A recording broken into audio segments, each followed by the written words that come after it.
அடுத்ததாக திருச்சியினுடைய அடையாளமாகவும் ஆன்மீக ரீதியில் தமிழகம் முழுக்க பெரும் மாற்றத்தை ஏற்படுத்திய மௌலானா ஷேகு தரீக் மர்ஹூம் ஏ அஹமது கபீர் மிஃப்தாஹி ஹஸ்ரத் அவர்களை பற்றி அவர்களினுடைய நெருங்கிய உறவினராகவும் ஷேக் அவர்களுடைய மக்பராவிற்கு மிகவும் அருகாமையிலிருந்து இமாமத் பணி செய்து கொண்டு இருக்கக்கூடிய மௌலானா சங்கைக்குரிய எஸ் ஹிதாயத்துல்லா அன்வாரி ஹஸ்ரத் அவர்கள் கபீர் ஹஸ்ரத் அவர்களை பற்றி நினைவுரை நிகழ்த்த வருமாறு வட்டாரத்தின் சார்பாக அன்போடு அழைக்கிறோம்.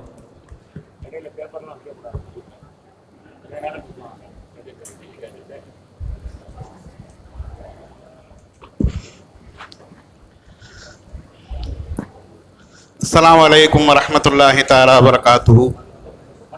நஹ்மதுஹு வ நுஸல்லி அலா ரசூலிஹில் கரீம். அம்மா பாத். ஃபகத் கால அல்லாஹு தபாரக வ தஆலா ஃபில் குர்ஆனில் மஜீத். அஊது பில்லாஹி மினஷ் ஷைத்தானிர் ரஜீம். பிஸ்மில்லாஹிர் ரஹ்மானிர் ரஹீம். அல்லஸீ ஹலகல் மௌத வல் ஹயாத லியப்லுவக்கும் அய்யுக்கும் அஹ்ஸனு அமலா. வ கால நபியினா ஸல்லல்லாஹு அலைஹி வஸல்லம் உதுகுரு மஹாசின மௌதாக்கும் அவ் கமா கால ஸல்லல்லாஹு அலைஹி வஸல்லம் ரப்பிஷ்ரஹ் லி ஸத்ரி வ யஸ்ஸிர் லி அம்ரி வஹ்லுல் உக்தத்தம் மின் லிசானி யஃப்கஹு கௌலி. அல்லாஹும்ம ஸல்லி அலா சய்யிதினா மௌலானா முஹம்மதின் நபியில் உம்மி வ அலா ஆலிஹி வ ஸஹ்பிஹி வ பாரிக் வ ஸல்லிம்.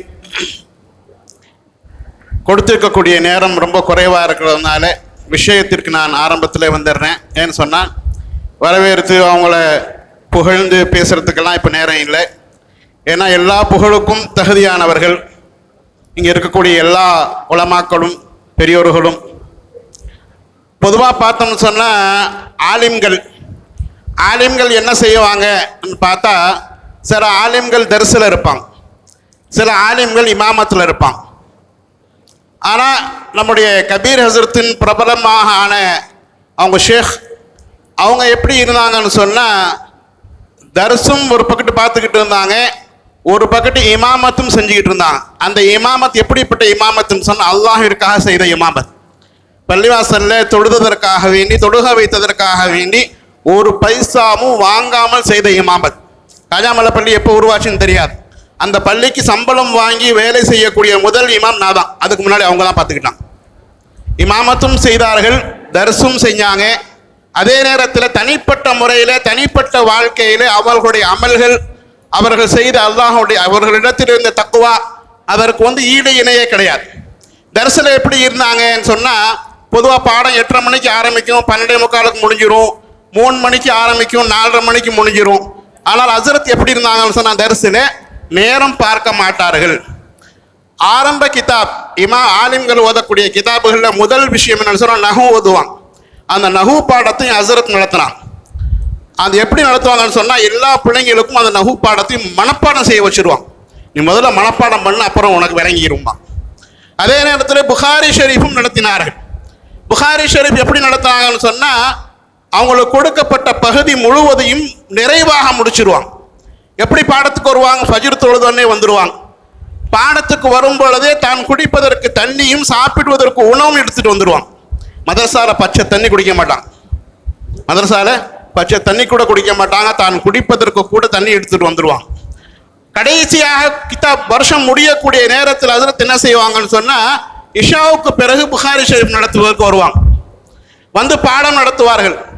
நான் இந்த மஸ்ஜிதில் நின்று சொல்கிறேன், ஒரு நாள் புகாரி ஷெரீஃப் பாடம் முடித்து கிதாபை மூடி மணியை பார்க்கும் பொழுது இரவு 12 மணி. இரவு 12 மணி வரைக்கும் கூட புகாரி ஷெரீஃப் நடத்துவார்கள். நானும் என்னுடைய நண்பர் ஒருத்தர் இருந்தார், அபுல் பரக்காத்து. நைட் 12 மணி ஆயிடுச்சு. இப்போ ஹஸ்ரத் தனியாக சைக்கிளில் போகணும், நாயெல்லாம் குலைக்குமே, என்ன செய்யறது? துணைக்கு நம்ம கூடவே போய் சைக்கிளில் போய் வீடு வரைக்கும் விட்டு வரும். ஹஸ்ரத்தும் சைக்கிளில் தான் வருவாங்க.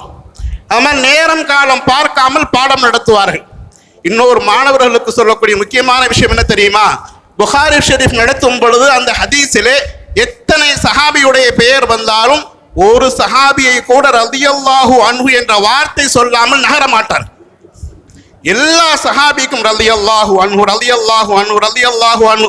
நாம் மறந்துட்டோம் சொல்லுவாங்க, ரலியல்லாஹு சொல்ல மாட்டேங்கிறேன். அந்த மாதிரி நடந்து கொள்வார். அதே மாதிரி இன்னொரு புறத்தில் பார்த்தோம்னு சொன்னால், இமாமத் அது தான் ஒரு நியமிக்கப்பட்ட இமாமை போன்று தொழுகை வைப்பான். அவங்க இல்லைன்னா பதறி போயிடுவாங்க. அந்த மாதிரி துனியாவுடைய கல்வி இன்னொரு புறத்தில் பார்த்தோம்னா துனியாவுடைய கல்விக்கு முக்கியத்துவம் கொடுத்து ஒரு ஸ்கூலே ஆரம்பிச்சாங்க. துனியாவுடைய கல்வியும் இருக்கணும், தீனுடைய கல்வியும் இருக்கணும், ரெண்டு கல்வியும் சேர்ந்து இருக்கணும் நியத் பண்ணாங்க, செஞ்சாங்க, முடிஞ்சு போச்சு. அதே மாதிரி தசவுஃப்ல பார்த்தோம்னா உச்சக்கட்ட நிலைமை. ஒரு வாட்டி என்னுடைய செட்டுக்கு முன்னாடி உள்ள செட்டு சையது முகமதுன்னு நினைக்கிறேன், அவர் இறந்துட்டார். பாலத்தில் இருக்கும் பொழுது ஹசரத் என்ன சொல்றாங்க, சையத் முகமதுங்கிறவர் கூப்பிட்டா தலப்பா கட்டியிருப்பார். அவர் மட்டும் தலப்பா கட்டியிருப்பார். முதல்ல வந்து ஒரு 4-5 பேர் தான் தலப்பா கட்டியிருப்பாங்க. அவர் சையது முகமதை கூப்பிட்டு ஹசரத் முசாஃபா செஞ்சாங்க. முசாஃபா செஞ்சுட்டு கையை காதில் வைங்க. கையை காதில் வச்சு சொன்னார், இந்த கை அல்லா அல்லாங்குது, இந்த கை அல்லா அல்லாங்குது. அந்த அளவுக்கு அல்லாஹுடைய திக்ரில் நிலைத்தவர்களாக இருந்தார்கள். பொதுவாக ஒரு ஆலிம் இருந்தாங்கன்னு சொன்னா அவர்களை பின்பற்ற முடியுமான சில விஷயங்கள் இருக்கு. சில விஷயங்கள் பின்பற்ற முடியவே முடியாத விஷயங்கள். பின்பற்ற முடியுமான எல்லா விஷயங்களையும் ஹசரத் அவர்கள் நமக்கு செய்து விட்டு சென்றார்கள். என்ன செஞ்சாங்க? எத்தனையோ ஆலிம்கள் இருக்கும், இமாமத்தில் இல்லாத ஆலிம்கள், முதல் சஃபில் முசல்லாவிற்கு நேராக உட்காரக்கூடிய ஆலிம்கள் எப்போ எத்தனை பேர் இருக்கும்? எல்லா தொழுகையிலையும் 5 நேர தொழுகையிலையும் இமாமாக இருக்கக்கூடிய நான் தாமதமாக செல்வேன், எனக்கு முன்னாடி உட்காந்துருப்பான். சில நேரத்தில் வெளியூருக்கு போவாங்க, திருவண்ணாமலைக்கு போவாங்க. நான் நினைப்பேன் ஹசரத் இன்னைக்கு லேட்டாக ஊருக்கு போயிருக்காங்க, நைட்டு 1 மணிக்கு தான் வருவாங்க, ஃபஜ்ருக்கு அவங்க லேட்டாக தான் வருவாங்க, நான் முன்னாடி போயிடலாம் சொல்லி முன்னாடி வந்தால் எனக்கு முன்னாடி உட்காந்துருப்பான். ஒரு வக்து தொழுகை கூட மஸ்பூக்காக நின்று நான் தொழுது பார்த்ததே இல்லை. அதற்கு மேலாக இன்னொரு விஷயம் என்ன தெரியுமா? ஹசரத் அவர்கள் சஃபர்லையும் ஹசர்லையும், அதாவது ஊரில் இருக்கும் பொழுதும் சஃபரில் இருக்கும் பொழுதும் தஹஜத் தொழுதவர்களாக இருப்பார். தஹஜத் எந்த நிலையிலும் விட மாட்டார்கள். ஹக்கீம்சா ஹசரத் அவங்க ஷேகா இருந்தாங்க. ஷேகா இருக்கும் பொழுது அவங்களுடைய வஃபாத்துக்கு பிறகு ஒரு 2 வேன்ல ஹக்கீம்சா ஹசரத்துடைய ஷேக் பேர்னாம்பேட்டையில் ஹாஜா பஷீர் அஹமத் ஹசரத் அடங்கி இருக்கிறான்.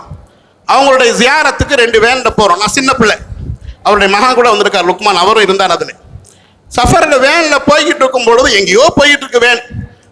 தஹஜத்துடைய நேரம் வந்தோடனே வேனை நிப்பாட்ட சொல்லி தஹஜத் தொழுதார்கள். எல்லோரும் தஹஜத் தொழுவ சொன்னோம். மவுத்து வரைக்கும் தஹஜத் தொழுகையில் அவங்க வந்து எந்த வகையான இதுவும் வைத்துக்கொள்ள.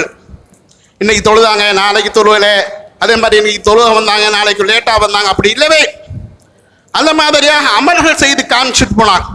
நைட்டு 12 மணிக்கோ 2 மணிக்கோ ஹசரத்தை போய் கதவு தட்டினா அவர்கள் தஸ்பீஹுடன் வெளியே வருவாங்க. தஸ்பீஹோட தான் வெளியே வருவாங்க. என்ன சொல்லுங்க, என்ன விஷயம்னு கேட்பான். ஒரு வாட்டி நம்ம நண்பர் ஒருத்தர் சொன்னார், ஹாஜா பாய், நான் ஹசரத் கூட திருவண்ணாமலைக்கு போயிருந்தேன். திருவண்ணாமலைக்கு போயிருக்கும் பொழுது அவங்க முரீதுங்க என்ன செய்வாங்கன்னா இஷாக்கு பிறகு ஹசரத்திட்ட பேசுவாங்க. பேசிட்டு ஒரு 11, 12, 11:30 மணி வரைக்கும் ஏதாவது கேள்வி கேட்பாங்க, பதில் சொல்லுவாங்க. எப்பயாச்சும் மாதத்துக்கு ஒரு வாட்டி 2 மாதத்துக்கு ஒரு வாட்டி போகிறதுங்கிறதுனால அன்பாக பேசிக்கிட்டு இருப்பாங்க. தூங்க செல்லும் பொழுது ஹாஜா பாய்கிட்ட சொல்கிறாங்க, ஹாஜா பாய் நான் படுக்க போகிறேன், நீங்கள் 3 மணிக்கு என்னை தஹஜத்துக்கு எழுப்பி விட்ருங்க, என்னை தூங்கிட வேணான்னு தெரியல. அவர் சொல்கிறார், ஹாஜா பாய் சொல்கிறாரு, நான் 3 மணிக்கு நீங்கள் ஹசரத்து எப்படியாச்சும் எழுப்பி விட்டுறணும், அந்த பொறுப்பை நான் வாங்கியிருக்கேன்னு சொல்லி நான் தூங்கியும் தூங்காமலும் இருந்து 3 மணிக்கு நான் எந்திரிச்சு ஹசரத்து எழுப்புறதுக்கு போகிறேன். ஹசரத் தொழுது கொண்டிருந்தார்கள். ஹசரத் தொழுது கொண்டிருந்தார்கள். சாதாரணமான விஷயம் இல்லை. வாழ்க்கையில் வந்து சொல்றது வேற விஷயம், செய்யறது வேற விஷயம். வாழ்க்கை முழுவதும் அமல்களிலே நிரம்பியவள். குர்ஆன் இல்லாமல் இருக்க மாட்டான். ஹதீஸ்ல இருக்குது, கான ரசூலுல்லாஹி ஸல்லல்லாஹு அலைஹி வஸல்லம் தூலுசம், நாயகம் ஸல்லல்லாஹு அலைஹி வஸல்லம் அவர்கள் நீண்ட நேரம் மௌனமாக இருப்பார்கள். ஹசரத் பேசவே மாட்டான். ஒரு வார்த்தையும் தேவையில்லாத வீண் வார்த்தைகள் குர்ஆனோட இருப்பான், குர்ஆன் ஓதிட்டே இருப்பாங்க, இல்லை ஏதாவது கிதாப் ஓதிட்டே பார்த்துட்டே இருப்பாங்க, அதில் ஏதாவது தஸ்பீ ஓதிக்கிட்டே இருப்பாங்க. தேவையில்லாத ஒரு வார்த்தை கூட வீட்டில் பேச மாட்டாங்க. வீண் பேச்சுக்கு வேலையே இருக்காது. அவ்வளவு தன்னுடைய வாழ்க்கையை மற்றவங்களுக்கு முன்மாதிரியாக செய்து செஞ்சுட்டு போனோம். இன்னொரு புறத்தில் பார்த்தோம்னு சொன்னால் ஒரு மஸ்ஜிதுடைய செயலாளராக இருந்தார். காஜாமலை பள்ளிவாசலுக்கு செயலாளராக இருந்தார். ஒரு பள்ளிவாசலில் கமிட்டியில் ஒரு ஆலிம் இருந்தார்னா அந்த இமாமுக்கு எவ்வளோ தெரியுமா தொல்லையாக இருக்கும். அந்த இமாமுக்கு தலைவலியாக அந்த ஆலிம் தான் இருப்பார். ஆனால் ஹசரத்துடைய ஹயாத் வரைக்கும் என்னை பற்றி ஒரு வார்த்தை கூட சொல்வதற்கு யாருக்கும் தைரியம். ஒரு சின்ன வார்த்தை கூட என்னை பற்றி கம்ப்ளைண்ட் சொல்ல முடியாது, விட மாட்டான். ஒரு வாட்டி தராவை தொழுவ வச்சுட்டு 2வது வருஷம், முதல் வருஷம் தொழுவ வச்சுட்டேன். 2வது வருஷம் தொழுவ வைக்கும் போது ஒரு மெம்பர் சொல்கிறார், இவர் இஷ்டத்துக்கு தொழுவ வைக்கிறாரு. ஒருத்தர் நிறுத்தி ஓத சொன்னா நிறுத்தி ஓதுறார், ஒருத்தர் வேகமாக ஓத சொன்னா வேகமாக ஓதுறார். அதனால் ஆளை மாற்றணும், வேற ஆளை மாற்றிடலாம். ஹசரத் பார்த்தாங்க என்ன பதில் சொல்கிறது.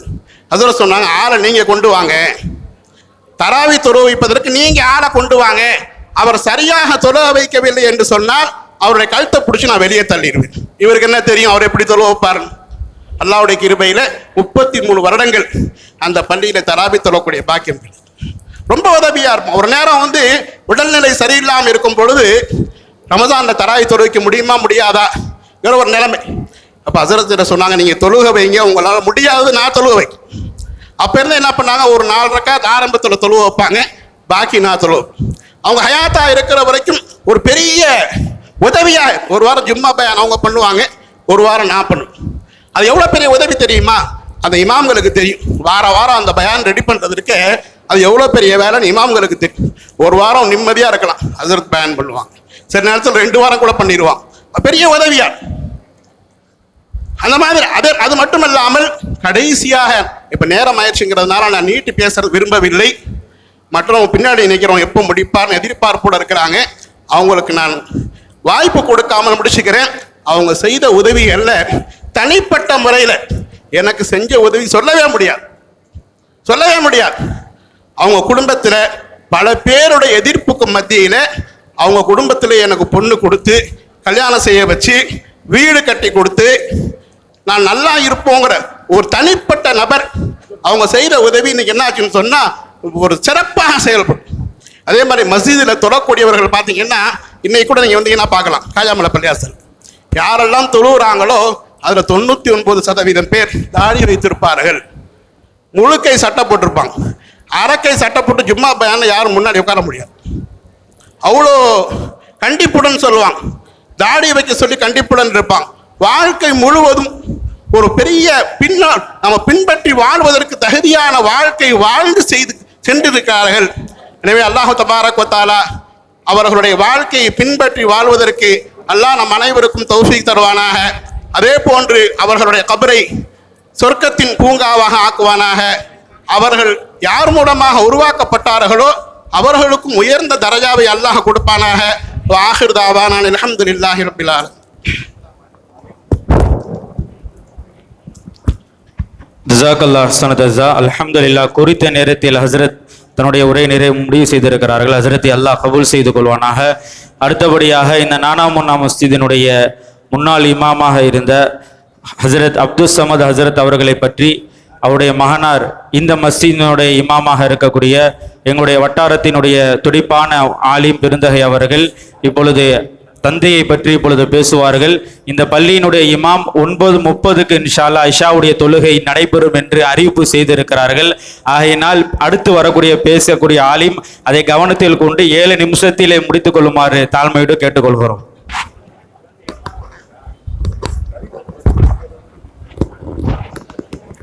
அஸ்ஸலாமு அலைக்கும் வரஹ்மத்துல்லாஹி வபரகாத்துஹு. நஹ்மதுஹு வ நுஸல்லி அலா ரசூலில் கரீம். சரியா 8:28 இன்ஷா அல்லாஹ் முடிச்சிருவோம். 8:21. அன்பிற்குரிய உஸ்தாத்மார்களே, தகுதிமிக்க இறையில நிர்வாகிகளே, மாணவ கண்மணிகளே, மஹல்லாவாசிகளே, எங்கள் தகப்பனார் 1960 பிறந்தாங்க. அவங்களுடைய கடந்த வருஷத்தினுடைய நினைவேந்தல் நிகழ்ச்சியில் அவருடைய நண்பர் ஒருத்தர் அவருடைய கார்குசாரி ஒரு விசேஷமான கார்குசாரி சொன்னாங்க. ஏறத்தாழ ஒரு 13 வயசில் அவங்க ஹிப்ஸு முடிச்சுட்டாங்களாம். 1.5 வருஷத்தில் அவங்க ஹிப்ஸு முடித்தாங்களாம்.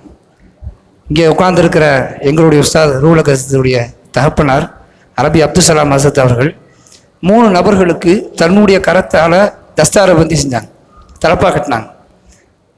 1.5 வருஷத்தில் ஹிப்ஸு முடிச்சுட்டாங்கங்கிற காரணத்திற்காண்டி தன்னுடைய கரத்தால் பாராட்டி 3 நபர்களுக்கு தஸ்தாரை பந்தி செஞ்சாங்க.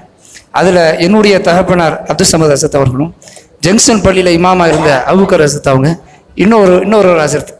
அது சொல்லும்போது கார்குசாரி சொல்லும்போது அந்த ஒரு நபர் யாரும் எனக்கு ஞாபகம் இல்லை. அந்த 3 நபரில் 2 பேர் எனக்கு ஞாபகம் இருக்குன்னு சொல்லி அந்த நண்பர் சொன்னார். குர்ஆனின் மீது அவர்களுக்கு அளப்பெரும் பாசம் அவர்களுக்கு இருந்தது. எப்போ ஹிப்ஸு முடித்தாங்களோ அன்றைய நாள்லேருந்து வரகநீர், நம்ம பக்கத்தில் மஹல்லாவாக இருக்கிற வரகநீர் மஹல்லாவில் சின்ன வயதில் இருந்து ஒரு 13 வயது பருவத்திலிருந்து அவங்க ஹிப்ஸு ஹாஃபிஸாவா தராவி தொலை வச்சுக்கிட்டு இருந்தாங்க. அவங்களுடைய கிராத்தினுடைய இந்த தன்மையை பார்த்து ஓதி முடித்த பிறகு அதே மஹல்லாவில் இமாமா சேர்ந்தாங்க. அதே மஹல்லாவில் இமாமா சேர்ந்தாங்க. எங்கள் தகப்பனாருடைய மாமனார் எங்கள் அத்தாவுடைய நற்குணத்தை பார்த்து எங்கள் தகப்பனார்கிட்ட கேட்டாங்களாம், தாதாட்ட கேட்டாங்களாம், எப்பா என் பொண்ணை உன் பையனுக்கு தரேன், பொண்ணு மாப்பிள்ளைக்கு கொடு. அப்போ எங்கள் தாதா சொன்னாங்களாம், எப்பா அவன் இப்போ தான் 4வது முறை ஓதிக்கிட்டு இருக்கான், என்கிட்ட வசதி கிடையாது, அவனை ஓத வைக்கிறதுக்கு என்கிட்ட காசு இல்லை, அவன் கல்யாணம் பண்ணி வச்சா என்ன செய்யும்? அப்போ எங்கள் நானா வந்து கொஞ்சம் பணக்காரன். அவங்க சொன்னாங்க, இன்னையிலேருந்து உன் புள்ள இல்லாது என் புள்ள, என்ன செலவானாலும் ₹1,00,000 செலவானாலும் நான் செலவு பண்ணி படிக்க வைக்கிறேன். உன் பையனை என் பொண்ணை என் பையனுக்கு எடுத்தால் மட்டும் போதும். நிர்பந்தத்தின் பேரில் வெறும் 20வது வயதில் எங்கள் தகப்பனாருக்கு திருமணம் செய்து வைக்கப்பட்டுச்சு. எந்த அளவுக்குன்னா, தஹசீல் வருஷத்தில் அவங்களுடைய உஸ்தாத் இப்ராஹிம் வருஷத்தை சொல்லுவாங்களாம், எல்லாத்துக்கும் பட்டமளி விழாவுக்கு தாய் தாப்பேன் அண்ணன் அக்கா தங்கச்சிலாம் வருவாங்க, ஆனால் சமதுக்கு மட்டும் அவன் பொண்டாட்டி பிள்ளையெல்லாம் வந்து நிற்கும். எங்கள் தகப்பனார் வந்து பட்டம் வாங்கும்போது எங்கள் அண்ணன் பிறந்துட்டார். இப்ராஹிம் சொல்லுவாங்களாம், எல்லாத்துக்கும் தாய் தாப்பை வந்து நிற்பாங்க, சமதுக்கு மட்டும் பொண்டாட்டி பிள்ளையெல்லாம் வந்து நிற்கும்டா அப்படின்னா. அப்போது அவங்களோட அகலாக்கை பார்த்து பெண் கொடுக்கப்பட்டவர்கள் ஒரு நல்ல நற்பண்பு கொள்ளும். எந்த வரநெறி பள்ளியில் அவங்க ஹாஃபிஸாவாக இருந்தாங்களோ, தராவி தொலை வச்சாங்களோ, அதே பள்ளியில் அவருடைய கிராத்து ஈர்க்கப்பட்டு 5 வருட காலம் இமாமத் பணி செஞ்சாங்க. எல்லாத்துக்கும் தெரியும் வரநெறி மஹல்லா எப்படிப்பட்ட மஹல்லான்னு. ரொம்பவும் குடிகாரர்கள் நிறைந்த மஹல்லா, நெருப்பு மிதிக்கக்கூடிய மஹல்லா. சொல்லி பார்த்தாங்க. ஒரு வருடத்தில் எங்கள் அத்தா சொன்னாங்க, இந்த வருஷம் நீங்கள் நெருப்பு மிதிச்சிங்கன்னா, பஞ்சா எழுத்தீங்கன்னா, என் உயிரை தாண்டி போய் தான் நீங்கள் மிதிச்சாகணும், நீங்களா நானான்னு பார்த்துடலாம். ஒரு பிடிவாதமாக நின்றாங்க. அங்கே சில மக்கள், ராஜ் முகமது தலைவர் இருக்கிறாரு, மீன் கடைக்காரரு, அவர்கள் கூட்டாளிகள் எல்லாம் கொஞ்சம் உறுதுணையாக இருந்தாங்க. அந்த பஞ்சா அடியோடு ஒழிக்கப்பட்டுச்சு. 5 வருஷம் இமாமத்து செஞ்ச பின்னாடி நானாமனா பள்ளிக்கு கிட்டத்தட்ட எங்கள் தகப்பனார் சொன்னாங்க, ஒரு இமாம் தேவைன்னு ஒரு 20 பேருக்கு மேலே டெஸ்ட் அடித்தாங்களாம். எல்லாமே ரிஜெக்ட் ஆகிட்டே இருந்தாங்க.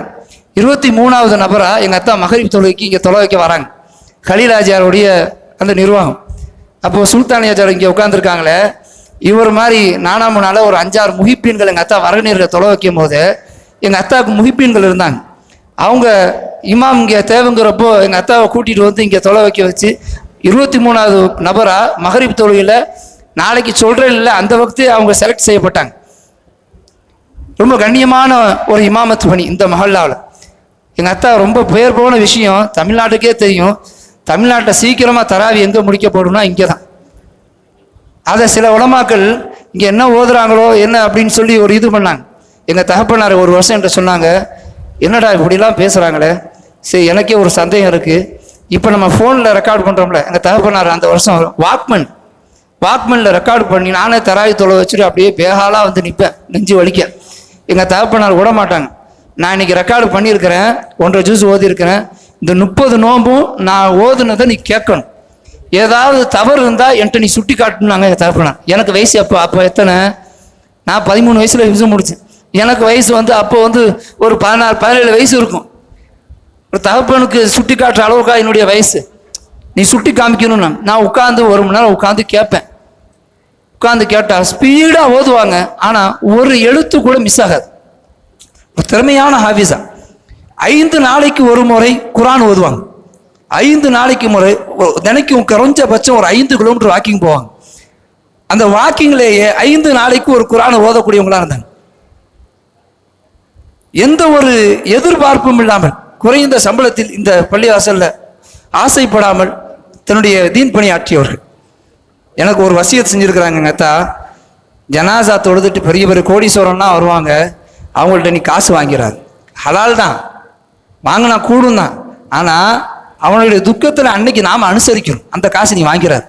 அப்படியும் சில பேர் வற்புறுத்தி கொடுப்பாங்க. அப்படி கொடுத்தா வீட்டில் ஒரு உண்டியல் இருக்குது, அந்த உண்டியலில் பணம் சேர்த்துரு, ரமலானில் தாய் பிள்ளைகளுக்கு அதை துணி எடுத்து கொடுத்துரு. அதே உண்டியலில் நான் இன்னைக்கு வரைக்கும் பணம் சேர்த்துக்கிட்டு இருக்கேன். நானும் மறுத்துடுறது. சில பேர் வம்படியாக கொண்டு வந்து பாக்கெட்டில் இப்படி திணிக்கிறது, வைங்க அஜரத்து அப்படின்ட்டு. அந்த காசுக்கு ஒரு உண்டியல் வச்சுருக்கோம். ரமலானில் தாய் பிள்ளைகளுக்கு எங்கள் தகப்பனார் சொன்ன இது ஒரு வசியத். எப்போதுமே சுண்ணத்தான கோலத்தில் தலப்பாகையிலேயே இருப்பாங்க. தலப்பா அஜரத்துன்னு பேர் வரும். அவரா ஆக்டிவால தலப்பால போவாங்க, அந்த அஜரத்து தானே அப்படின்னு அடையாளம் சொல்லப்படுகிற அளவுக்கு மாறிட்டாங்க. ஒரு ரொம்ப அஜாயிபான ஒரு விஷயம் என்ன பார்த்தோம்னா, அவங்க எப்போ உடம்பு சரியில்லாமல் போனால் என்னை ஆஸ்பத்திரி கூட்டிகிட்டு போங்க, நான் செலவு பண்ணுங்க அப்படின்னு சொல்லுவாங்க. கடைசியாக அவங்க சொல்லிட்டாங்க, இதுக்கு மேலே என்னை ஆஸ்பத்திரி கூட்டிகிட்டு போகாதீங்க, எவ்வளோ கோடி செலவு பண்ணாலும் உங்களால் என்ன காப்பாற்ற முடியாது, இன்னி 4 அல்லது 5 நாளைக்குள்ளே இன்ஷா அல்லாஹ் நான் அல்லாஹ்ட போய் சேர்ந்துருவேன். அப்படி சேர்ந்துட்டா என் மனைவி பக்கத்தில் நானாமனா கபர்ஸ்தானில் என்னை அடக்க பண்ணியிருக்கேன். நான் மொய்தீன்ட்ட 1 மாதத்துக்கு முன்னாடியே சொல்லியிருக்கேன், என்ன அந்த இடம் தெரியும், உனக்கும் தெரியும், நான் மௌத்தா போயிட்டா நானாமனா கபர்ஸ்தானில் என்னை அடக்க பண்ணியிருக்கேன். கடைசி வரைக்கும் இந்த நானாமனா பள்ளி வெளியில் பெரிய சம்பளத்துக்கு இடம் வந்த போதும் கூட ஆசைப்படாமல் இந்த பள்ளியில் வேலை பார்த்தாங்க. அவங்களுடைய ஒரே நோக்கம் என்னென்னா, இந்த சமத அஜர்த்தா எங்கே ஓதனார், எங்கே இமாமத்து, அந்த பள்ளியில் இமாமத்து பண்ணார், இந்த பள்ளியில் இப்படிலாம் சொல்லக்கூடாது, நானாமனா அஜர்த்து மௌத்தா போயிட்டாருன்னு என்ன சொல்லணும், அப்படித்தான் நான் பேர் வாங்கணும் அப்படின்னு குறைந்த சம்பளத்துக்கு தன்னுடைய வாழ்நாளை கழித்தார்கள். 1960 பிறந்து 2023 வெள்ளிக்கிழமை அவருடைய மௌத் ஏறியது. ஒரு வெள்ளிக்கிழமை கூட இந்த நானாமனா கபர்ஸ்தானில் ஜியாரத்து செய்யாமல் இந்த வாசலை தாண்ட மாட்டாங்க. எனக்கு ஒரு நிமிஷம் கொஞ்சம் இந்த விஷயத்தை மட்டும் நான் சொல்கிறேன், ஒரு நிமிஷம் எனக்கு எக்ஸ்கியூஸ் கொடுங்க. ஒரு வெள்ளிக்கிழமை கூட ஜியாரத்து செய்யாமல் தாண்டினதில்லை. என்னுடைய தகப்பனை எனக்கு என்ன சொல்லியிருக்கிறாங்க, நீ வெள்ளிக்கிழமை ஜியாரத்து செய்யாமல் இந்த வாசலை தாண்டக்கூடாது. நான் அதை மாதிரி 1 வருஷமாக செஞ்சுட்டு இருக்கேன். ஒரே ஒரு வாரம் செய்யலை. அடுத்த நாள் வியாழக்கிழமை கனவுல என்னுடைய தகப்பனார் வராங்க. அரபி காலேஜுடைய மைதானத்தில், அன்வார் மைதானத்தில் நின்றுட்டு இருக்காங்க. முகம் ஒரு கோபமான முகமாக இருக்கு. என்னத்தா அப்படிமா, அவங்க முகம் எல்லாத்துக்கும் தெரியும், சின்ன பழமா. என்னத்தா வாங்க பேசிக்கலாம், எதா இருந்தால் பேசிட்டுக்கலாம், நான் வண்டியில் கூட்டிகிட்டு போகிறேன் சிரிக்க வச்சு. திடீர்னு முழிப்பு வந்துருச்சு. ஏன் இப்படி கோபமான முகத்தில் வந்தாங்க அப்படின்னு யோசிச்சு பார்த்தா, ஒரு வாரம் ஜியாரத்தை அன்னைக்கு நான் செய்யலைன்னா பள்ளிவாசலுடைய வேலையில் கொஞ்சம் நேரம் ஆயிடுச்சுன்னு பசி ஆயிடுச்சுன்னு போயிட்டேன். அப்போ தான் மனசில் நினச்சேன், எந்த வெள்ளிக்கிழமையும் நம்ம ஜியாரத்து செய்யாமல் இந்த பள்ளியை விட்டு போயிடக்கூடாது. ஒரு வாரம் கூட வெள்ளிக்கிழமை ஜியாரத்து செய்யாமல் பள்ளி தாண்டலை. அல்லாஹ் எந்த வெள்ளிக்கிழமை தவறாமல் ஜியாரத்து செஞ்சாங்களோ அதே வெள்ளிக்கிழமை அல்லாஹ் தண்ணியின் பக்கம் அடைச்சிக்கிட்டான். 2023 வருடம் சுன்னத்தான 63வது வயதில் வெள்ளிக்கிழமையில் தராவியினுடைய முதல் தராவியில் ரமதான் மாதத்தின் முதல் நோம்பில் என்னுடைய தகப்பனாரை அல்லாஹ் அவனுடைய தாருல் பக்காவிற்கு அழைத்து கொண்டான். அல்லாஹ் அவருடைய கபருடைய மண்ணுடைய வாழ்க்கை செழிப்பாக ஆக்குவானாக. கண்ணு கட்டிய தூரம் அவருடைய கபரை விசாலமாக்கி தந்துடுவானாக. எந்த மனைவி மக்களின் பக்கம், எந்த உம்மத்தின் பக்கம் அவர்களுடைய பாசமாக இருந்தார்களோ அந்த அனைவர்களோடும் சொர்க்கத்தில் ஒன்று சேர வாழக்கூடிய நசீபை நம் அனைவருக்கும் தந்துடுவானாக. வாஹிரு தஅவானா அல்ஹம்துலில்லாஹி ரப்பில் ஆலமீன். ஜஸாக்கல்லாஹு அஹ்ஸன ஜஸா. பல மணி நேரங்கள் சடைவடையாமல் பேசும் திறமை இருக்கக்கூடிய ஹஜ்ரத் 10 நிமிடங்களில் முடித்து விட்டார்கள். இன்ஷா அல்லாஹ் மலையில் நனைந்து கொண்டுதான் நாம் எல்லாம் வீட்டிற்கு போவோம் என்று நினைக்கிறோம். இன்ஷா அல்லாஹ் அடுத்தபடியாக திருச்சி மாவட்டத்தில் நிஸ்வானுடைய மதரசாக்களில் பெரும் மாற்றத்தை ஏற்படுத்தி நிஸ்வானுடைய மதரசாக்களை ஒரு மிகப்பெரிய முன்னுதாரணமாக நடத்தி நம்மை விட்டு மறைந்திருக்கக்கூடிய மௌலானா மருகும் எஸ் அப்துல் ரஹீம் அன்வாரி ஹசரத் அவர்களை பற்றி திருச்சி மாநகர ஜமாத் உலமா சபையினுடைய தகுதி வாய்ந்த தலைவர் எங்களுடைய அன்பு நேசத்திற்குரிய மௌலானா அப்துல் சலாம் அன்வாரி ஹசரத் அவர்கள் ஹசரத்தை நினைவுகூர வருமாறு அன்போடு அழைக்கிறோம்.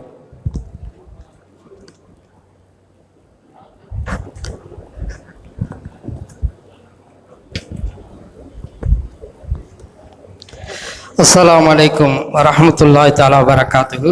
பிஸ்மில்லாஹிர் ரஹ்மானிர் ரஹீம். திருச்சி மாநகரத்தில் பாலக்கரை வட்டாரத்தின் சார்பாக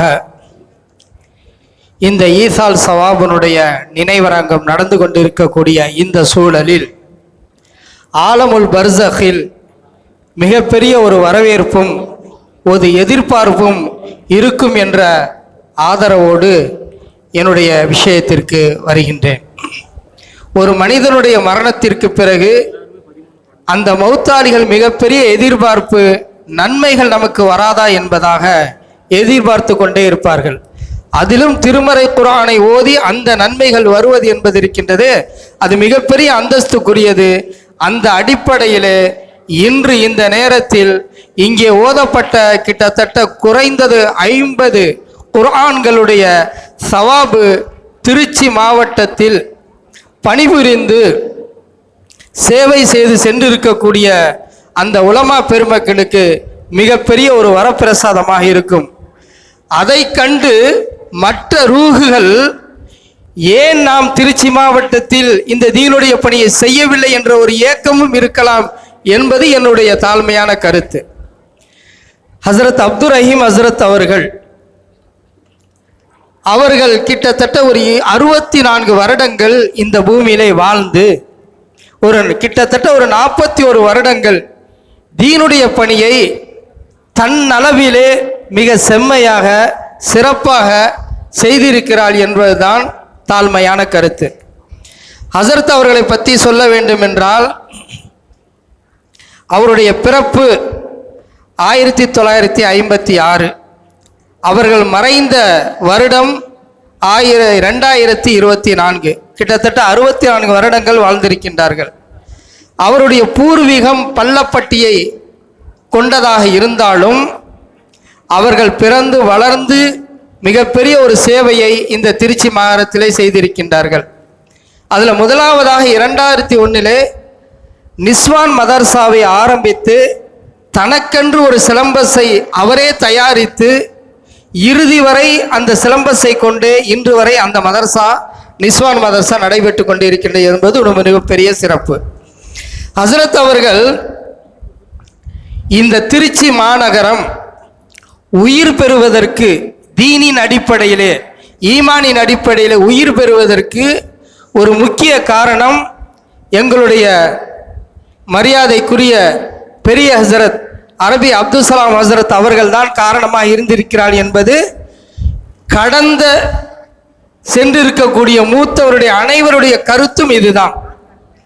ஒரு 30 வருடங்களுக்கு முன்பதாக யாரெல்லாம் மிக வயது நியர்ந்து வாழ்ந்தார்களோ அவருடைய கருத்து, அரபி அப்துல் சலாம் ஹசரத் பேகம் பள்ளியில் எப்பொழுது இமாமாக வந்தாரோ அதற்கு பிறகுதான் தீனுடைய மலர்ச்சி என்பது இந்த மாநகரத்தில் உருவானது.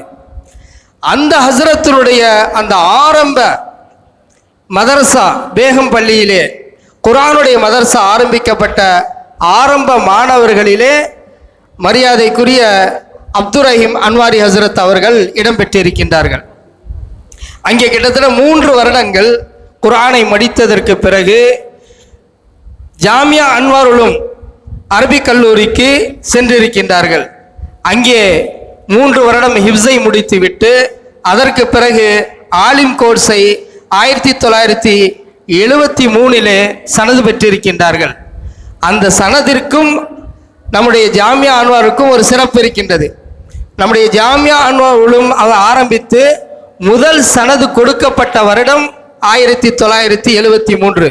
அதிலே அப்துல் ரஹீம் ஹசரத் அவர்கள் சனது பெற்ற வருடம் அந்த வருடம்தான். அவர்களை கொண்டுதான் அங்கே சனதுகள் கொடுக்க ஆரம்பிக்கப்பட்டிருக்கிறது என்ற செய்தியும் நமக்கு சிறப்பாக கிடைத்திருக்கின்றது. அதற்கு பிறகு ஹசரத் அவர்கள் அவருடைய தந்தை மர வியாபாரத்தினுடைய வியாபாரிகள். அந்த அடிப்படையில் கொஞ்ச காலம் மர வியாபாரம் செய்து கொண்டு முதலாவதாக அருகிலே இருக்கக்கூடிய கான்மியான் பள்ளிவாசலிலே சிறிது காலம் இமாத் பணியை தொடர்ந்திருக்கின்றார்கள். அதற்கு பிறகு மியான் ராவுத்தரிலே முறையாக 15 வருடங்கள் தன்னுடைய இமாமத் பணியை சிறப்பாக நிறைவேற்றியிருக்கின்றார்கள். அதற்கு பிறகு ஒரு 6 மாத காலம் பிஸ்னஸை பார்த்துவிட்டு அதற்கு பிறகு பேகம் பள்ளிவாசலிலே முதலாவதாக நமக்கு தெரிந்தவரை அரபி அப்துல் சலாம் ஹசரத் அவர்கள் அங்கே இமாமத், அதற்கு பிறகு மீரான் ஹசரத் அவர்கள் இமாமத், அதற்கு பிறகு ஹசரத் முகமது அலி ஹசரத் அவர்கள் இமாமத், அவர்களுக்கு பிறகு ஹசரத் அப்துல் ரஹீம் அன்வாரி ஹசரத் அவர்கள் அங்கே இமாமத்திலே சேர்ந்திருக்கின்றார்கள். கிட்டத்தட்ட 25 வருடங்களுக்கு 1 மாதம் கம்மி அதுவரை தொடர்ந்து அங்கே பணியில் இருந்திருக்கின்றார்கள். 80 ரூபாயிலே அங்கே சம்பளத்துக்கு சேர்ந்து இறுதியில் 25,000 ரூபாய் சம்பளம் வாங்கியிருக்கின்றார் என்ற ஒரு மாபெரும் சிறப்புக்குரியவர்கள் அப்துல் ரஹீம் ஹசரத் அவர்கள். அந்த அளவுக்கு தன்னகத்தை பொறுத்த அளவை அதிகமாக தொடர்புகள் இருக்காது. ஐவர் குழு என்று சொல்லக்கூடிய கண்ணியமிக்க சையத் அலி ஹசரத்துடைய குடும்பத்தோடு மிக நெருக்கம். அதற்கு பிறகு ஒரு குறுகிய வட்டத்துக்குள்ளே தன்னோடு ஓதனோடு இருந்த ஒரு நட்பு உறவு தான் அவர்களுக்கு இருந்தது. ஆனால் முழுக்க முழுக்க கவனம் எல்லாம் ஒரு நிஸ்வான் மதரசா ஆரம்பிக்க வேண்டும் என்பதற்கு 2001 அவர்கள் ஆரம்பித்து இன்று வரை 135 முபல்லிகா முபஷிரா என்ற பட்டத்தோடு விடை பெற்றிருக்கின்றார்கள். ஒரு 8 ஹாப்சாக்கள் பெண்கள் அங்கே ஹிப்ஸை முடித்து பட்டம் பெற்றிருக்கின்றார்கள். இப்படியாக அவருடைய இந்த பணி இருக்கின்றதே, மிக அதிகம் இல்லாவிட்டாலும் குறுகிய ஒரு சேவை செய்தாலும் கூட அதில் மிக சிறப்பான முறையிலே தனக்கென்று ஒரு சிலம்பஸை ஆரம்பித்து அதனுடைய முழு பொறுப்பையும் தன்னகத்திலே கொண்டு மிக நீண்ட நெடிய வசூல் இல்லாமல் அதை நடத்தியிருக்கின்றார்கள். குடும்ப ரீதியாக அவர்களை கேட்கின்ற பொழுது அவருடைய மகன்கள் சொல்கின்றார்கள், எங்கள் அத்தா இருந்தவரை மிக பரக்கத்தான குடும்பமாக நாங்கள் வாழ்ந்து கொண்டு இருந்தோம். அவர்கள் சென்றது என்பது இருக்கின்றது, ஒரு மிகப்பெரிய ஒரு அல்லாஹ்வுடைய அபிவிருத்தியை இழந்து தவிக்கின்றோம் என்று அவர்கள் சொன்ன செய்தி இருக்கின்றது. உண்மையிலே ஹசரத் அவர்களுடைய அந்த பணி சுருக இருந்தாலும் மிக சிறப்பான முறையிலே இந்த திருச்சி மாநகரத்திலே சிறப்பான பணியை செய்து இறுதியாக பேரும் பள்ளியிலே இமாம் பணியிலே இருக்கின்ற பொழுது இந்த உலகை விட்டு பிரிந்திருக்கின்றார்கள். எல்லாம் அல்ல அல்லாஹ் தஆலா அவருடைய மன்னரையும் மறுமையுடைய வாழ்க்கையும் மிக சீரம் சிறப்புமாக மிக உயர்ந்த அந்தஸ்தாக அல்லாஹ் ஆக்கி அருள் புரிவானாக. ஆமீன் ஆமீன். வாஹிரு அல்ஹம்துலில்லாஹி ரப்பில் ஆலமீன். அஸ்ஸலாமு அலைக்கும். ஜஸாக்கல்லாஹ் ஹஸன் ஜஸா. குறித்த நேரத்தில் ஷார்ப்பாக முடித்திருக்கக்கூடிய ஹசரத்தை அல்லாஹ் கபூல் செய்து கொள்வானாக. அடுத்தபடியாக திருச்சி ஜாமியா அன்வாருல் அரபு கல்லூரியினுடைய பேராசிரியராகவும் சைஃபுல் உலமா என்று உலமாக்களினுடைய வாள் என்று பட்டப்பெயர் பெற்று உலகம் முழுக்க தன்னுடைய பேச்சாற்றலினால் தீனுடைய தாவத்துடைய வேலை செய்து மிக பெரும் உலமாக்களினுடைய முன்னோடியாக வாழ்ந்த எங்கள் யூசுஃபியாக்களினுடைய ஆசான்களான மௌலானா மௌலவி ஹலீல் அஹமது கீரனூரி ஹசரத் அவர்களை பற்றி என்னுடைய ஆசான் எனதனுடைய முழு நன்மையிலையும் தனக்கென்று ஒரு மிகப்பெரிய வராசத்தினுடைய பாதையை அமைத்து கொண்டு எனக்கு என்னுடைய விரலை பிடித்து அலிபே கற்றுக் கொடுத்த என்னுடைய ஆசான் மௌலானா முகமது ஷரீஃப் ஹசரத் அவர்கள் எங்களுடைய ஆசானை பற்றி பேச வருமாறு அன்போடு அழைக்கிறோம்.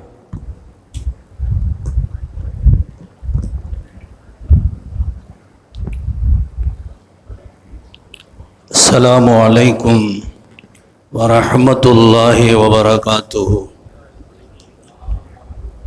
قال رسول الله صلى الله عليه وسلم كما تحيون تموتون كما تموتون تحيون وكما قال رسول الله صلى الله عليه وسلم. சங்கைக்கும் மேன்மைக்கும் உரித்தான உலமா பெருமக்களே, மறைந்த உலமாக்களின் சங்கை பொருந்திய செயல்பாடுகளை பற்றி நினைவு கூறுவதற்காக பாலக்கரை வட்டார ஜமாத்துல் உலமா நிறுவியிருக்கும் இந்த நிகழ்வில் கலந்து கொண்டிருக்கக்கூடிய நம் அனைவர்களையும் அந்த உலமாக்கள் நடந்து போன பாதையில் நடந்து போகக்கூடிய நல்ல வாய்ப்பை அல்லாஹு தந்தருள்வானாக. என்னுடைய ஆசான் ஹலீல் அஹ்மது கீரனூரி ஹசரத் அவர்களை பற்றி நான் சொல்லித்தான் உங்களுக்கு தெரிய வேண்டும் என்ற அவசியம் இல்லை. நிலவை பற்றியும் சூரியனை பற்றியும் அது வெளிச்சமானது, அது அழகானது என்று யாரும் சொல்லணுங்கிற அவசியம் இல்லை. அந்த அளவு வாழ்ந்த காலத்தில் இந்த உலகெங்கிலும் பிரபலியப்பட்டு இறை அருளை மக்களுக்கு ஈந்தவர்கள் ஹசரத் பெருந்தகை அவர்கள். அருமையான பெருமக்களே, ஹலீல் அஹமது கீரனூரி ஹசரத் அவர்கள் அல்லாஹ் அவர்களுக்கு அபாரமான ஆற்றலை வழங்கியிருந்தான், சொல்லாற்றலை வழங்கியிருந்தான். ஹசரத் அவர்களை போன்று இன்னொரு மனிதர் பிறக்கவே முடியாது. அப்படிப்பட்ட அந்த இடத்தை அவர்கள் வைத்தார். அவர்களை போன்ற நிகரான ஒரு மாமனிதரை பார்க்க முடியாது. அல்லாஹ் எல்லாருக்கும் அப்படி கொடுப்பதில்லை. சூரியனை போன்று இன்னொரு சூரியனை கொண்டு வர முடியாது. அதுதான் வேற வேணா விளக்கு வச்சுக்கிறலாம். இதே மாதிரி உலமாக்களில் அல்லாஹ் அவர்களுக்கு அபூர்வமான சிந்தனையை கொடுத்திருந்தார். எந்த கேள்வியை யாரு கேட்டாலும் அந்த இடத்திலேயே அப்படியே வாயடைத்து போக மாதிரியான பதில் சொல்லக்கூடிய திறனாய்வை, இல்மை, ஞானத்தை அல்லாஹ் என்னுடைய ஆசிரியர் பெருந்தகை அவர்களுக்கு கொடுத்திருந்தார். அவர்களுடைய இதயத்தில் ஓடிக்கொண்டிருந்த சிந்தனைகளில், தாவத் அவர்களின் இரத்தங்களில், அவர்களின் நாளத்தில் ஊறி போயிருந்த உலமாக்களை மட்டுமல்ல, ஒரு தப்லீகுடைய ஒரு மஷூரா, ஒரு இஜ்திமா என்று சொன்னால் கலீல் மௌலானா வருவாங்களா என்று எல்லாரும் கேட்பார். மௌலானா வர்றாங்க. இறுதி பேச்சு ஹஸரத்துடைய பேச்சாகத்தான் இருக்கும். ஈமானில் பலகீனப்பட்டவர்கள் எழுந்து போகிற பொழுது அந்த மாமனிதனின் பேச்சு அவர்களின் இரத்த நாளங்களில் ஒரு வகையான உந்துதலை கொடுத்திருக்கும். ஜமாத்துக்கே போகக்கூடாதுன்னு வந்தவன் எழுந்து 40 நாள் என்று பெயர் கொடுக்கக்கூடிய, 4 மாசம் என்று பெயர் சொல்லக்கூடிய, உணர்வை கிளர்ந்து எழுத்து எழக்கூடிய அபூர்வ ஆற்றல் ஹஸரத் அவர்களுக்கு உண்டு. தன்னை போன்ற ஹலீல்கள் உருவாக வேண்டும் என்ற உணர்வு மிக்கவர்களாக ஹஸரத் அவர்கள் இருந்தார்கள். நிறைய சிறப்புகள் ஹஸரத்தை பற்றி சொல்லலாம். சங்கையானவர்களை இன்றைக்கு 600க்கும் மேற்பட்ட இளம் யூசுஃபிகள், யூசுஃபியாவில் சனது பெற்றவர்கள் உலக நாடுகளில் எல்லாம் பணியாற்றுகிறார்கள். சிலோனில் மிக பெரும் அளவு மதரசாவை நிறுவி நடத்தி கொண்டிருக்கிறார்கள். இந்த 600க்கும் மேற்பட்ட மாணவர்கள் ஹஸரத் ஊண்டிய வித்துக்களாவார்கள். நீங்கள் கொஞ்சம் கணக்கு போட்டு பாருங்கள்.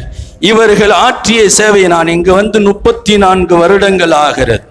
ஒரே மஸ்ஜிதில் சகிப்புத்தன்மையோடு சகலத்தையும் பொறுத்து சகித்து இருப்பதற்கு என் ஆசிரியரே எனக்கு ரோல் மாடல் ஆவார். யூசுஃபியாவில் பல்வேறு பிரச்சனைகள் வந்த பொழுதும் தயங்காமல், தளர்ந்து போகாமல் நின்று செயலாற்றி மதரசாவை மேல்நிலைக்கு கொண்டு வந்தவர்கள் ஹஸரத் பெருந்தகை அவர்கள். அப்பேற்பட்ட அந்த மாமனிதர் ஊண்டிய இந்த வித்துக்கள் இந்த 600க்கும் மேற்பட்ட யூசுஃபிகள் பணி செய்து கொண்டிருக்கிறார்கள். எவ்வளவு சதகத்துல் ஜாரியா ஹஸரத்து கிடைக்கும், எவ்வளவு நன்மைகள் போய்கொண்டே இருக்கும் என்பதை இல்முன் யுன்தஃபஉ பிஹி என்ற ஹதீஸை வாழ்வில் நிதர்சனியமாக நிறுவியவர்கள் எனது ஆசிரியர் பெருந்தகை அவர்கள். சங்கமிக்க பெருமக்களே, ஹஸரத் அவர்கள் மாணவர்களின் மீது அலாதியான அன்பு கொண்டவர்கள். யாரும் எந்த வகையிலையும் இல்மை விட்டு தூரப்பட்டு விடக் கூடாது என்பதற்காக வேண்டி அக்கறை கொண்டவர்கள். நாங்கள் பார்பர் ஷாப்புக்கு போறதை கூட ஹஸரத் விரும்பலை. எங்க திண்டுக்கல்ல ஒரே ஒரு பார்பர் ஷாப்பு பாறைப்பட்டியில வச்சிருந்தாங்க. அதில் ஒரு சினிமா நடிகையுடைய போட்டா பெருசா முழு உருவமா வச்சிருந்தாங்க. ஹஸரத் அவர்கள் ஒரு நாள் வாக்கிங் போகும்போது அவங்க பார்வை அங்க பற்றுச்சு. அதனால அந்த வருஷம் ஹஜ்ஜுக்கு போனாங்க. ஹஜ்ஜுக்கு போனவர்கள் எல்லாரும் பேரிச்சம்பழம் தண்ணி கொண்டாந்து கொடுப்பார்கள். எங்க ஹஸரத் மொட்டை அடிக்கிற மிஷின் வாங்கிட்டு வந்திருந்தாங்க. அங்க இருந்து இங்க வா, இனிமேல் யார் அந்த பார்பர் ஷாப்புக்கு போகக்கூடாது. உங்க பொம்பளை உருவம் வச்சிருக்கான், என் பிள்ளைங்க மனசுல வசுவசா வந்துடக்கூடாது. துணை பெறும் அக்கறை. என்னுடைய மாணவர்கள் அல்லாஹ்வுக்கு பிரியமானவர்களாக, கற்பை பாதுகாத்தவர்களாக வாழ வேண்டும் என்பதற்கு ஒருத்தருக்கு ஒருத்தர் எப்படி மொட்டை அடிக்கிறதுன்னு சொல்லி கொடுத்தார்கள். நாங்கள் தான் அதுக்கு பிறகு மதரசால நாங்கள் தான் அடிச்சுட்டோம். இப்போ மாறிடுச்சு. அருமைக்குரிய அல்லாஹுவின் நல்லடியார்களே, பிள்ளைகளின் ஒழுக்கத்தின் மீது, கல்வியின் மீது, வணக்கத்தின் மீது தஹஜ்ஜுத் எங்களுடைய மதரசாவில் நிரந்தரமான பழக்கத்தில் இருந்தது. தஹஜ்ஜுத் தொழுகாத பிள்ளைகளை பார்ப்பது ரொம்ப அபூர்வம்.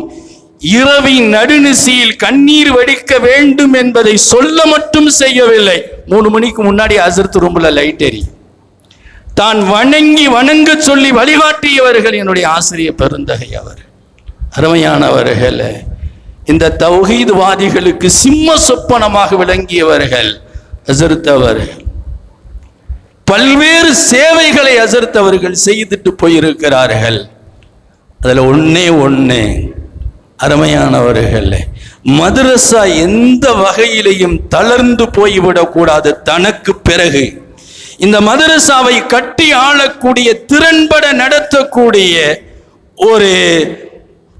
ஒரு தலைமை உஸ்தாதை நிர்ணயம் செய்ய வேண்டும் என்று நீண்ட காலமாக முகமது அலி ஹஸரத் அவர்களை பழக்கப்படுத்தி கொண்டே வந்தார்கள். இப்படி செய்யணும், அப்படி செய்யணும். பயணத்திலையும் இருக்கின்ற பொழுதும் எல்லா நிலைகளிலேயும் தான் எப்படி நிர்வகித்தார்களோ அப்படி நிர்வாகம் செய்ய வேண்டும் என்பதை அவர்களுக்கு சொல்லிக் கொடுத்து கொண்டே இருந்தார்கள். தனக்கு பிறகு இந்த மதரசா மிக பிரம்மாண்ட அளவு வளரும் என்றார்கள்.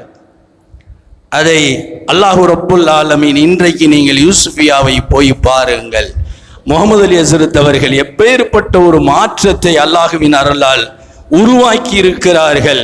இந்த சுப செய்தியை, சோபன செய்தியை ஹயாத்திலே ஹஸரத் அவர்கள் வெளியிட்டார். எல்லாத்தையும் விட மேலாக நபி ஸல்லல்லாஹு அலைஹி வஸல்லம் சொன்னார்கள், கமா தஹ்யௌன தமூதுன, நீங்க எப்படி வாழுகிறீர்கள் அப்படியே மரணிப்பீர்கள், நீங்கள் எப்படி மரணிக்கிறீர்கள் அப்படி எழுப்பப்படுவீர்கள். ஆஷூரா நோன்பு என்னுடைய ஆசிரியர் பெருந்தகை வைத்திருக்கிறார்கள். அந்த நோன்பு வைத்திருந்த அந்த நாளில், அதற்கு முன்னாடியே மரணத்தை பற்றி சுப செய்தி சொல்லிட்டாங்க மாணவர்கள்ட்ட, ஆசிரியர்கள்ட்ட. அவர்களின் நினைவு அந்த புத்தகத்தில் எல்லாம் எழுதப்பட்டிருக்கிறது. மரணத்தை பற்றி முன்னறிவிப்பு செஞ்சுட்டாங்க ஹஸரத் அவர்கள். இப்ப அசருக்கு பிறகு ஒழு செய்துட்டு நோன்பு திறப்பதற்குள்ள அந்த எல்லா ஏற்பாடுகளும் நடக்கிறது. ஹஸரத் அவர்கள் வெள்ளை துணியை மேலே பொத்தி இப்படி படுத்தார்கள். நோன்பு திறக்கவில்லை. அல்லாஹுவின் சமூகம் சென்றார்கள். நோன்போடு மரணத்தை முன்னறிவிப்பு செஞ்சு அல்லாஹுவின் நாமத்தை சொல்லி இந்த உலகத்தை விட்டு விடை பெறுகின்ற வாய்ப்பை இந்த ஆசிரியர் பெருமகனுக்கு அல்லாஹ் தந்தான். எனவே அருமையானவர்களே, அவர்களின் முடிவு சொல்லுகிறது, இவர்களின் கடந்த கால வாழ்வு அல்லாஹ்வுக்கு பிரியமானது என்பதை அவங்க முடிவு சொல்லுகிறது. அவர்கள் இறப்புக்கு பிறகு ஹஸரத் பெருந்தகை அவர்களை பற்றி கனவில் கண்ட பன்னூற்றுக்கணக்கான தாயிகள், உலமாக்கள் இப்படி தகவல் சொன்னார்கள். அப்படி ஒரு கனவை நான் பார்த்தேன். இங்க திருச்சியில இருக்கக்கூடிய ஏர்போர்ட்ல இருக்கக்கூடிய முஹாஜிரின் பள்ளிவாசலில் ஹஸரத் ஒரு பெரிய ஜமாத்தோடு வந்திருக்கிறாங்க, கூட்டிட்டு வந்திருக்காங்க. ஜமாத்தை கூட்டிட்டு வந்திருக்காங்க. நான் ஹஸரத்தை பார்க்கறதுக்காண்டி போறேன். 3 நாள் ஜமாத்துல வந்திருக்கான்ப்பா, 3 நாள் இந்த பள்ளிவாசல்ல தங்குவான், வீட்டில் படுத்துக்கிற கூடாது, இங்க வந்துரு சரியா அப்படின்னு சொல்லுகிறார்கள். விழித்து பார்க்கிறேன், ஹயாத்திலும் தாவத்து, மௌத்துக்கு பிறகும் தாவத்து. அவர்களின் ரத்தத்தில் ஊறி போயிருந்ததை அல்லாஹ் அவர்களிடம் வாங்கி கொண்டிருக்கிறான். இன்றைக்கு உலகெங்கிலும் அவர்களுக்காக கையேந்தி பிரார்த்திக்கக்கூடிய ஆயிரம் அல்ல லட்ச தாயிகள் அவர்களின் ஏக்கத்தில் வாழுகிறார்கள் என்றால், ஹஸரத் அவர்கள் தாய் நாட்டிலிருந்து அயல் நாடு வரைக்கும் இந்த தூய பணி எடுத்து சென்றார்கள். எல்லாம் வல்ல ரப்பு சுப்ஹானஹு தஆலா அவர்களை போன்று வாழவும், அவர்கள் செய்த தியாக செயல்களை செய்யவும், சமூகத்திற்கு முன்னோடிகளாக இருக்கவும் நம் எல்லோரையும் அல்லாஹ் தேர்ந்தெடுத்து கொள்வானாக. வ ஆகிரு தஅவானா அனில் ஹம்துலில்லாஹி ரப்பில் ஆலமீன். ஜஸாக்கல்லாஹ் ஹஸன ஜஸா. ஹலீல் ஹஸரத் பற்றி ஒரே ஒரு தகவல். லெபனான் அரபு நாடு தாவத்துடைய வேலை செய்கிறார்கள். அந்த நாட்டு மக்கள் ஹஸரத் அவர்களுடைய எளிமை பேச்சை கேட்டு, நீங்கள் வருடம் எங்கள் நாட்டிற்கு வர வேண்டும், ஆகையினால் எங்கள் நாட்டிலிருந்து ஒரு பெண்ணை நாங்கள் உங்களுக்கு திருமணம் செய்து தருகிறோம், நீங்கள் ஒவ்வொரு வருடமும் இங்கு வர வேண்டும், எங்கள் ஊரினுடைய மாப்பிள்ளை என்று சொல்லும் அளவிற்கு ஹஸரத்தினுடைய எளிமையும் தாவத்துடைய வேலையில் அவர்களை பற்றும் இருந்தது. நிஜாமுதீனுக்கு நாம் எல்லாம் சொல்வோம், ஒரு தடவை ஹஸரத் அவர்கள் நிஜாமுதீனுடைய படுப்பதற்கு இடமில்லை என்பதனால் படிக்கட்டில் செங்கல் கல்லை கழுத்தில் வைத்து உறங்கினார்கள் என்று உலமாக்கள் எல்லாம் சொல்வார்கள். ஹஸரத் அவருடைய மக்பராவை அல்லாஹு தாலா ஒளிமயமாக ஆக்கி தந்தருள் புரிவானாக. அடுத்ததாக எங்கள் பாலக்கரை வட்டார ஜமாத் உலமா சபையினுடைய தலைவர் ஹசரத் சிராஜுதீன் ஹசரத் அவர்கள் நமது திருச்சியில் முன்னாள் பொருளாளராக இருந்து வஃபாத்தாக இருக்கக்கூடிய மௌலானா மருகும் முகமது ஹுசைன் மன்பை சித்தையங்கோட்டை ஹசரத் அவர்களை பற்றி நினைவுரையாற்ற வருமாறு அன்போடு அழைக்கிறோம்.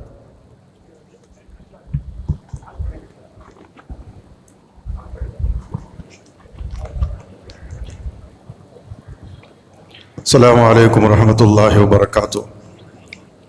الحمد لله رب العالمين، العاقبة للمتقين، والصلاة والسلام على أشرف الأنبياء والمرسلين وعلى آله وأصحابه وأتباعه بإحسان إلى يوم الدين، أما بعد.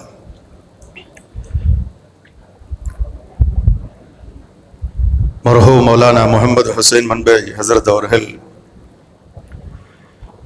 திருச்சி மாவட்ட ஜமாத் உலமாவுடைய முன்னாள் பொருளாளராக பணியாற்றியவர்கள். ஈபி ரோட்டில் இருக்கிற குமுந்தான் மஸ்ஜிதிலும் கடைசியாக ராமலிங்க நகரில் இருக்கிற ஜாமியா மஸ்ஜிதிலும் இமாமாக பணியாற்றியவர்கள். நிறைய சிறப்புகள் அவர்களுக்கு உண்டு என்றாலும் மிக அற்புதமான பேச்சாற்றல் கொண்டவர்கள். நமக்கு தெரிந்து மார்க்க சொற்பொழிவு மேடைகள் மட்டுமல்லாமல் அரசியல் மேடைகளிலும் பேசுகிற ஒரு அற்புதமான ஆற்றல் கொண்டவர் அவர். இன்னும் சொல்ல போனால் அவரே என்னிடத்தில் சொல்வார், அதற்கு நான் பக்கா திமுக காரன்னு சொல்வார்.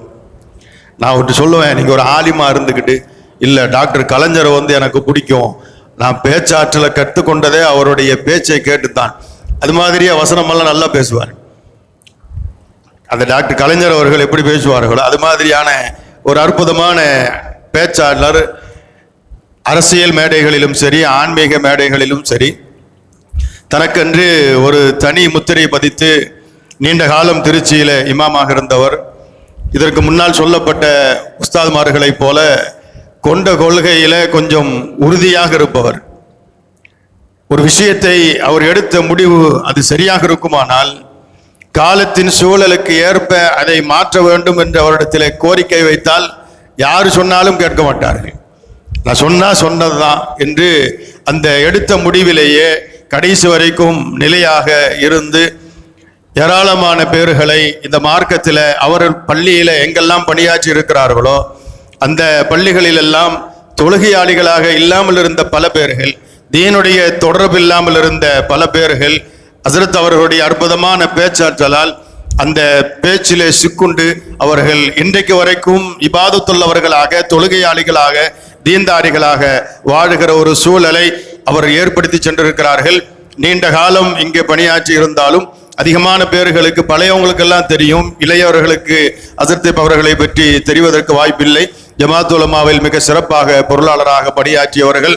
எல்லாம் அல்லாஹு ஜல்ல ஷானஹு தஆலா ஹசரத் அவர்களுடைய தரஜாவை மறுமையிலே உயர்த்தி அலா இல்லையின் என்கிற உயர்ந்த சொர்க்கத்தில் அவர்களுக்கு இடம் தந்து நாளை அவர்களோடு சொர்க்கத்தில் ஒன்றாக இருக்கிற பெரும் வாய்ப்பினை ரப்புல் ஆலமீன் நம் அனைவர்களுக்கும் தந்தல் புரிவானாக. வாஹிர் தஅவானா அல்ஹம்துலில்லாஹி ரப்பில் ஆலமீன். கண்ணியமானவர்களே, இன்னும் 6 பேர்கள் நம்முடைய உஸ்தாதுமார்கள் உட்பட மறைந்த மாமேதைகளை பற்றி 6 பேர்கள் இன்னும் இங்கே பேச வேண்டியிருப்பதால் அடுத்ததாக திருச்சி மாநகரத்தினுடைய முன்னாள் அரசு காசியாக இருந்தவர்கள், மிகப்பெரிய மார்க்கத்தினுடைய ஞானி, நானும் ஷரீஃப் ஹசரத் அவர்களும் பல தடவை ஹசரத் அவர்களை நேரிலே சந்தித்திருக்கிறோம். அல்லாமா சையத் அப்துல் கனி ஹசரத் அவர்களை பற்றி, முன்னாள் அரசு காசி அவர்களை பற்றி நீண்ட நெடிய காலம் தன்னுடைய இயலாமையிலும் கூட இமாமத்துடைய பணியில முன்மாதிரியாக திகழ்கிற தென்னூர் ஹைரோட் பள்ளிவாசலுடைய தகுதி வாய்ந்த தலைமை இமாம் ஹசரத் ஹசன் முகமது ஹசரத் பெருந்தகை அவர்கள் முன்னாள் அரசு காசி ஹசரத் கபுலா அவர்களை பற்றி நினைவுரை வழங்குவார்கள்.